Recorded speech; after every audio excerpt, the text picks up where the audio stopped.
neɗɗagal kala gollal yo yaadu e pellital ko ɗum sembinta gollal calol en luural sabu ɗum ñifat dental sikkitaare nannanti firtat dental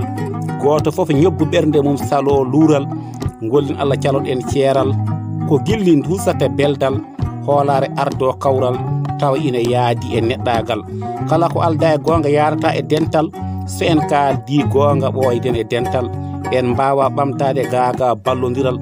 dental ko ballodiral ko adi fof ko needi e muñal yo yaadu e jurmodiral kala mo ene haala e dental yo yaadu e neɗɗagal ko nguɗi mumno gal goppen maw nafata dental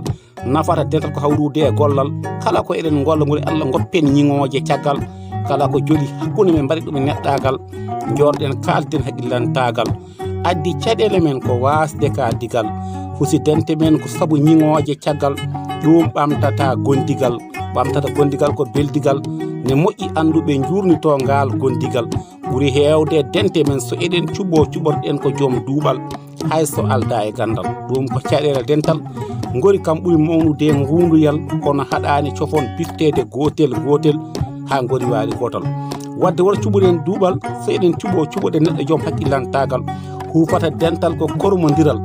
kala kalɗo heɗene ha jofna konngol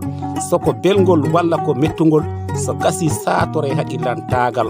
fusidente men ko dukoji hareji ñiŋoje caggal ena adda gañodiral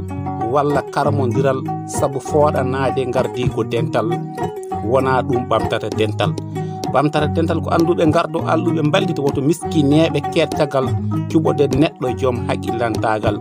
beela so ardimane moƴƴina dental woto cuɓoɗen asko e cehilagal goto fof ko joom gueɗal ne hani hokkede fodde mum e dental mbasen hebbinde ñiŋoje ayiba e dental goto kala adde peejen naftoje dental jiiroɗen ko ɓamtata leñol e peewal mi waswima leñol dental e gollal Hammady Yero Diallo wona doole ko pellital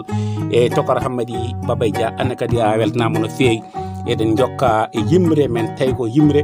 nde ganduɗen kañinen nde haalata ko haala gandal e enen jetta kadi ɓen bandiraɓe heeɗiyankoɓe e kuuɓal sinno ko saago ndewen inde mabɓe kono natno yimɓe men gandal ko farilla suka e mawɗo mum ko Allah farli e jiyaɓe mum kono kadi ɓuri tengtude joom